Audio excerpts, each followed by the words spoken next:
पैर के जूती के धूल के बराबर हो सकता है नरेंद्र मोदी? अरे तो कृषि मंत्री के बाप का देश है। मोदी नहीं मदारी है झूठ बोलने की इसको पैदाइशी बीमारी। भाजपा के लोग कालनेमी राक्षस की तरह है। इन्होंने भारत की लोकतंत्र का चीरहरण किया है, बलात्कार किया है। जो 18 साल की उम्र में शादी करके भरी जवानी बेचारी को घुट घुट कर मरना पड़ा। सरकार को डर है। आप समझिए, ये दाल में काला नहीं है, पूरी दाल काली है। तैमूर में राम, बगल में छुरी, दिन के हरे हरे, रात के घरे घरे।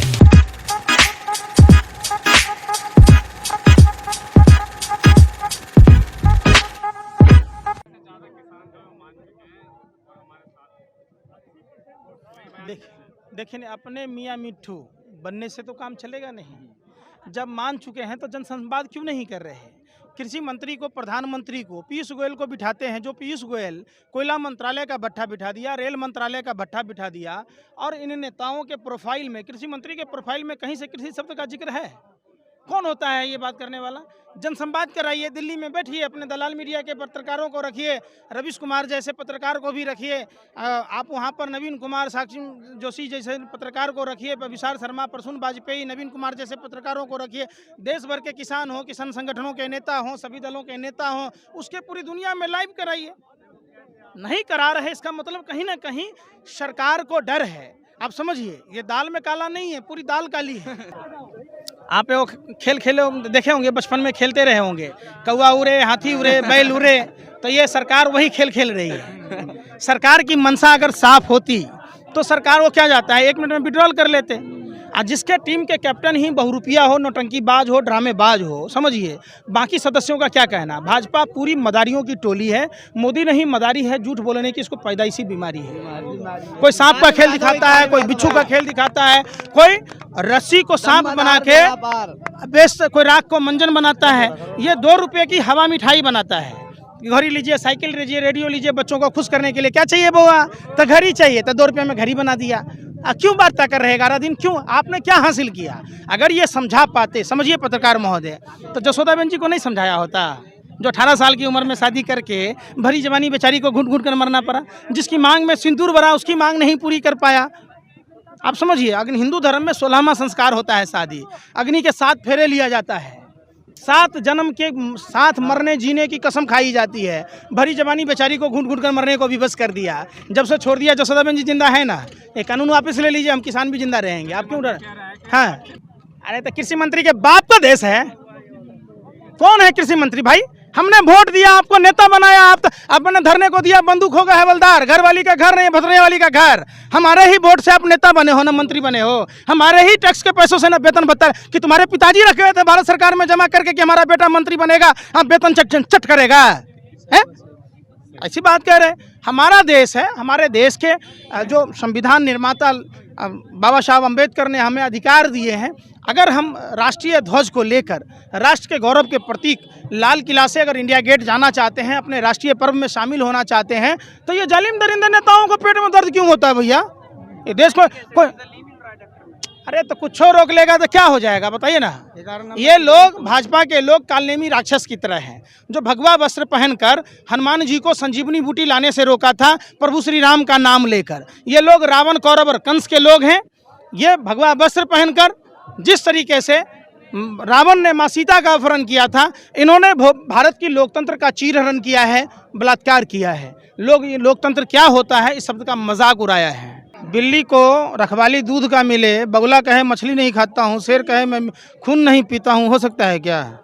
कौन है? आरएसएस वाले लोग, गोरे अंग्रेजों के दलाल और मुखबिर। जब नेताजी सुभाष चंद्र बोस आजाद हिंद फौज का गठन कर रहे थे, इन महारानी विक्टोरिया को सलामी ठोक रहे थे। इनके तो खून में ये सावरकर के लोग हैं। देश के पहले आतंकवादी नाथूराम गोडसे के लोग हैं। नाथूराम गोडसे अगर देशभक्त था तो जिन्ना को गोली क्यों नहीं मारा? सवाल उठता है ना। 1941 में, समझिए बात को, 1941 में श्यामा प्रसाद मुखर्जी बंगाल प्रांत में मुस्लिम लीग के फजाहुल हक के साथ सरकार बनाए।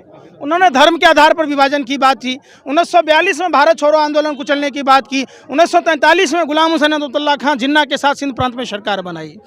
अखंड भारत को खंड खंड किया। कौन किया? अरे भैया सुनो तो सही, कौन गया था पाकिस्तान डे पर बधाई देने? कौन गया था बिरयानी खाने? कौन गया था मसूद अजहर को छोड़ने दामाद बनाकर? आप हमें समझा रहे हो?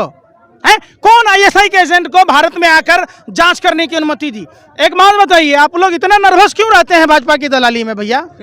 सैटेलाइट ये बता देता है कि पंजाब में, हरियाणा में, माने पश्चिम उत्तर प्रदेश में खेत में किसान पराली जला रहा है तब प्रदूषण होता है। सैटेलाइट नहीं बताता है कि पुलवामा में वो कार किसकी थी जिस कार में 300 किलो आरडीएक्स से अधिक आरडीएक्स जेलेटिन था। सैटेलाइट नहीं बताता है कि अरुणाचल प्रदेश में चाइना कब गांव बसा लिया। सैटेलाइट नहीं बताता है कि गलवान में कब घुस गया। अरे भैया, अरे सुन तो लो ना, इससे पहले आपने होर्डिंग नहीं देखा था देश भर में? बीबी पांडियन जो एक्स सर्विसमैन विंग के भाजपा के तमिलनाडु प्रदेश अध्यक्ष हैं, उन्होंने एक होर्डिंग लगाई देश भर में। समझिए बात को, Subhash Chandra Bose plus Swami Vivekananda equal to Narendra Modi. कहाँ से भैया? पैर के जूती के धूल के बराबर हो सकता है नरेंद्र मोदी? हैं? स्वामी विवेकानंद सुभाष चंद्र बोस के पैर के जूती के धूल के बराबर होगा? बंगाल में चुनाव है तो मुंह में राम बगल में छुरी, दिन के हरे हरे रात के घरे घरे। समझिए बात को, बंगाल चुनाव से पहले, आप समझिए, बंगाल चुनाव से पहले नरेंद्र मोदी की कद सुभाष चंद्र बोस स्वामी विवेकानंद से बड़ा था। अब बंगाल में चुनाव है तो गधे को भी बाप कहने लग जाते हैं। आप समझ, फिर वही बात, नाथूराम गोडसे को माला पहनाने वाला आदमी कभी महात्मा गांधी के विचारों पर चल सकता है क्या? था फिर राम और कृष्ण की, राम और रावण की राशि एक थी, कंस और कृष्ण की राशि एक थी। रावण भगवा वस्त्र पहन लिया तो क्या साधु हो गया? कालनेमी राक्षस भी वस्त्र पहन लिया, राम का नाम ले लिया तो क्या साधु हो गया? ये सब बात में कोई दम नहीं है, ये सब बात करना बेईमानी है। क्यों करते हैं फालतू? काम की बात पूछे ना। जय किसान। हाँ हाँ, जब पेट्रोल पंप दिल्ली जाने क्या जरूरत है? किनका कहना है? केंद्र सरकार का। कौन है केंद्र सरकार में? केंद्र सरकार में कौन? अरे भैया, तो हमने ही वोट देके बनाया ना है। सरकार के लोग तय करेंगे, इनके बाप की बपौती है, इनके बाप का जागीर है। हमारा राष्ट्रीय ध्वज है तिरंगा, हमारी राष्ट्रीय धरोहर है लाल किला। आप समझिए, हमारा राष्ट्र है भारत, हमारे राष्ट्र का गौरव और प्रतीक है। हमें वहाँ झंडा फहराने से, पैरेड करने से किसी के बाप का दिन नहीं है जो रोक ले। कौन रोकेगा? तो दिल्ली कहाँ है? भारत की राजधानी न है। अगर हम राजधानी में बैठेंगे तो इसमें आपको आपत्ति किस बात का है? हम कोई दूसरे देश में जा रहे हैं? आप समझिए, अगर गुजरात के अंदर मोदी यहाँ दिल्ली में बैठ सकता है, हमारे किसानों की जो चौधरी चरण सिंह जी का पार्लियामेंट था, ये किसानों की देवभूमि है और किसानों की देवभूमि के अंदर गुजरात का आदमी बैठ सकता है, लेकिन हमारे किसान नहीं बैठ सकते। This is wrong policy. देखिए, भारत का संविधान बाबा साहब अम्बेडकर ने 26 जनवरी को पास किया था। उसमें यह अधिकार है कि हम अपने आज़ादी की बात है, वो चाहे धर्म की आज़ादी हो, विचारों की आज़ादी हो, अभिव्यक्ति की आज़ादी हो, खाने पीने की आज़ादी, सब तरह की आज़ादी की बात की गई है। तो ये लोग क्यों डरे हुए हैं, सहमे हुए हैं? आप समझिए, चोर के दाढ़ी में तिनका। सरकार डर रही है ना इसी बात से कि लोग आएंगे आंदोलन। पूरा देश नहीं, पूरा विश्व देख रहा है कि किस तरीके से ये अंबानी अडानी के दलाली में रामू काका व्यस्त हैं। रामू काका को अपने नए मालिक देखने का समय है। और रामू काका को देश भर के जो किसान, पालनहार, अन्नदाता किसान भाई, जो देखिए, आप लोग कहते हैं ना धर्म से हर बात को जोड़ते रहते। भगवान श्री कृष्ण ने क्या कहा था पत्रकार महोदय, आपने देखा? भगवान श्री कृष्ण ने कहा कि नर ही नारायण है, नर ही नारायण है और किसान ईश्वर का सहायक होता है, राजा से बड़ा होता है। तो जब प्रभु श्री कृष्ण और राम की बात की जाती, बेईमानी होती है जब उनके बातों को नहीं मानते हुए देश के प्रधानमंत्री, कृषि मंत्री किसानों के बीच नहीं आते हैं।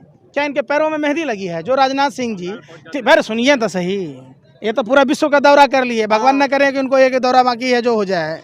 हम नहीं चाहते ऐसा कि दुश्मन को भी नहीं पहुंचे। समझिए, राम गयो रावण गयो,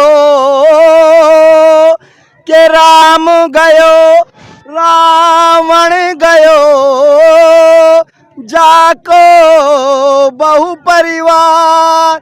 एक दिन संसार में जो आया है वो जाएगा। क्या लाए थे, क्या ले जाओगे? खाली हाथ आए थे, खाली हाथ चले जाओगे। लेकिन जीते जी घी नहीं खाया, लेकिन जीते जी घी नहीं खाया, मरे हो के घी खिलाते उसका भी टेस्ट पता डालना देसी। आप ये देखेगा, ये खालिस्तान पाकिस्तान, ये हिंदुस्तान का किसान। हमारे बहुत बढ़िया वक्ता ने बोला, मैंने देखा, समाज के हर 15,000 10,000 रुपए का जो फैक्ट्री के अंदर इंडस्ट्रीज में काम करने वाला आदमी है, उसके प्रति बहुत बड़ी दुर्भावना इस मोदी सरकार ने की है, अडानी अंबानी सरकार ने की है। 100 एकड़ जमीन के अंदर नौतुता गांव के अंदर आप देखिएगा कितने बड़े बड़े प्लांट बना दिए गए हैं। आप इसे प्रकाशित करिएगा। मेरी YouTube से प्रार्थना है कि जागो, सवेरा हो जाएगा, हर रात के बाद उजाला होगा, लेकिन कर लेंगे यदि छोकरे हर एक काम को। कौन जानेगा दुनिया में किसान के नाम को। ये किसान एकता जिंदाबाद। जय बोले सोनिया। आखिरी सवाल है, दिल्ली पुलिस से आज मीटिंग है, क्या लगता है दिल्ली पुलिस 26 तारीख को जाने देगी? आप क्यों नहीं जाने देगी? हो गई मीटिंग। क्या आप समझिए, भारत का राष्ट्रीय पर्व है गणतंत्र दिवस, स्वतंत्रता दिवस। तो क्या गणतंत्र दिवस के अवसर पर हमें राष्ट्रीय ध्वज का सम्मान करने से रोकने का अधिकार है किसी के पास? ऐसा किसी संविधान के किसी कानून में ऐसा लिखा है कि आप राष्ट्रीय पर्व नहीं मना सकते, राष्ट्रीय ध्वज का सम्मान नहीं कर सकते, अपने अधिकार के लिए लड़ाई नहीं लड़ सकते? कौन लोग हैं सरकार की दलाली और ये कर रहे हैं? क्यों तवाइफ के कोठे की तरह मुजरा गा रहे हैं? ये सवाल पूछा जाता है पत्रकार महोदय, और हम अपने हक की लड़ाई के लिए जा रहे, हम अपने राष्ट्रीय ध्वज का सम्मान करने के लिए जा रहे, ऐसे में रोकना सरासर गलत है।